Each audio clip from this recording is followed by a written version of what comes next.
तो 25 मार्च से इस साल देश भर में 68 दिनों का लॉकडाउन था और इस दौरान बड़ी संख्या में मजदूरों का पलायन हुआ। अपने गांव की ओर निकले मजदूर कुछ सरकार ने भी भेजा।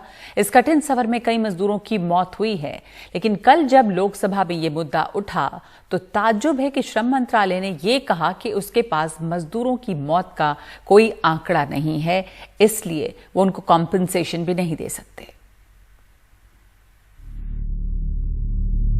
बिहार के मुजफ्फरपुर रेलवे स्टेशन पर मृत पड़ी अपनी मजदूर मां को उठाने की कोशिश करते इस बच्चे की तस्वीर आप सबको याद होगी, लेकिन सरकार शायद ये तस्वीर भूल चुकी है। 35 साल की अवरीना परवीन श्रमिक ट्रेन से सूरत से कटिहार जा रही थीं, मगर बीच रास्ते में ही भूख और गर्मी से ट्रेन में ही उन्होंने दम तोड़ दिया था। नहीं, कोई लाभ नहीं मिला। नीतीश कुमार कुछ दिया? कोई लाभ भी नहीं दिया, कोई जवाब भी प्रयास नहीं, कुछ नहीं किया, उसका कोई मदद नहीं मिला। उसका बाद में ये टिंकू है जलील का बेटा, टिंकू वैसे ही नहीं प्रयास किया। पिंकू जलील साहब का बेटा। पिंकू, हाँ, वही ने प्रयास किया। लालू यादव का बेटा को वही ने 5 लाख रुपया दिया, बच्चे का नाम में फीस कर दिए। अच्छा, बैंक में 45 साल के कृष्णा साहू अपनी पत्नी के साथ साइकिल पर लखनऊ से 700 किलोमीटर दूर छत्तीसगढ़ के बेमात्रा अपने घर जाने के लिए निकले, लेकिन कुछ दूर चले ही थे कि एक तेज रफ्तार गाड़ी ने उन्हें टक्कर मार दी। पति पत्नी ने मौके पर ही दम तोड़ दिया। कृष्णा साहू के 2 छोटे बच्चों की देखभाल अब उनके भाई राम कुमार साहू कर रहे हैं, जो खुद बेहद गरीब हैं। उत्तर प्रदेश के औरैया जिले में लॉकडाउन के दौरान बेरोजगार और भूख से परेशान 24 प्रवासी मजदूरों की 2 ट्रकों से कुचलकर मौत हो गई थी। ये मजदूर ट्रक में बैठकर राजस्थान और दिल्ली से बिहार और झारखंड जा रहे थे। हादसा इतना दर्दनाक था कि प्रधानमंत्री मोदी ने भी ट्वीट किया था। मुझे याद है कि ये सड़क हादसा सुबह सुबह करीबन 3 बजे के आसपास हुआ था यूपी के औरैया जिले में। ये जो प्रवासी मजदूर थे ये दिल्ली और राजस्थान से 2 ट्रकों में बैठ के आ रहे थे और एक ट्रक एक ढाबे पे रुका हुआ था और दूसरा जो ट्रक था वो तीव्र गति से पीछे से आ रहा था और उसने इस ट्रक को टक्कर मारी। 24 मजदूर इसमें मरे थे। ये सारे मजदूर आगे झारखंड, बंगाल, ईस्टर्न यूपी और बिहार जा रहे थे और कम से कम 30 लोग घायल हुए थे। सड़क सुरक्षा पर काम करने वाले एनजीओ सेव लाइफ फाउंडेशन ने 25 मार्च से 31 मई तक सड़क दुर्घटना में मारे गए प्रवासी मजदूरों का आंकड़ा इकट्ठा किया है।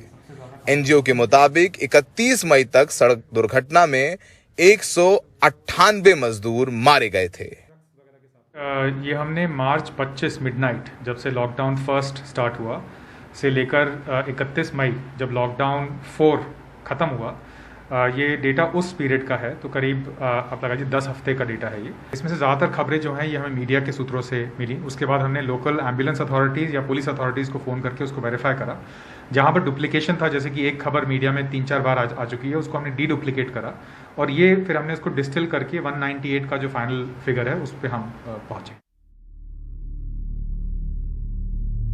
ये तस्वीरें आज भी दिल दहला देती हैं। भूख से परेशान मजदूर महाराष्ट्र के जालना से मध्य प्रदेश के लिए निकले थे। चलते चलते थक गए तो पटरी पर ही सो गए। थकान इतनी ज्यादा थी कि मालगाड़ी की आवाज नहीं सुनाई दी और ट्रेन से कटकर 16 प्रवासी मजदूरों की मौत हो गई थी। इनमें से ज्यादातर के परिवार अब भी मुआवजे का इंतजार कर रहे हैं। रेलवे द्वारा दी गई जानकारी के मुताबिक सिर्फ मई महीने में श्रमिक ट्रेनों में कुल 80 प्रवासी मजदूरों की मौत हुई थी। मंगलवार को विपक्ष ने सरकार पर मजदूरों की मौत का आंकड़ा ना होने पर जमकर निशाना साधा। राहुल गांधी ने भी ट्वीट कर सरकार को घेरा। आंकड़े तो सब हैं, जब ये आंकड़े इतने बता रहे हैं, हालांकि ये आंकड़े भी कम हैं, इससे कई गुना ज्यादा आंकड़े हैं। जिला प्रशासन को सब मालूम होता है, वे सब इस तरह आंकड़े रखते हैं, रखने की जिम्मेवारी है, तो आंकड़ा कैसे नहीं। देश भर में लॉकडाउन खत्म हो गया है। प्रवासी मजदूर काम के लिए वापस लौटने लगे हैं। पर जिनकी मौत हो गई उनके परिवार अब भी सरकार की तरफ उम्मीद से देख रहे हैं। ये प्रवासी मजदूर वो लोग हैं जो कम पैसों में हमारे सबसे ज़रूरी काम करते हैं। हमारे घर बनाते हैं, हमारे दफ्तर बनाते हैं, ये सड़कें बनाते हैं जिसमें हम अपनी महंगी गाड़ियां लेकर के चलते हैं। लॉकडाउन के दौरान कंधों पर अपने बच्चों के लिए गृहस्थी लिए इन्हीं सड़कों पर अपने गांव गए। बहुत से वापस आ गए हैं, लेकिन कुछ दुर्घटना में मारे गए। हमारी केंद्र सरकार कहती है कि उनके आंकड़े नहीं हैं। सबसे बड़ा सवाल यही उठता है कि क्या वाकई सरकार के लिए ये प्रवासी मजदूर इस देश के नागरिक हैं?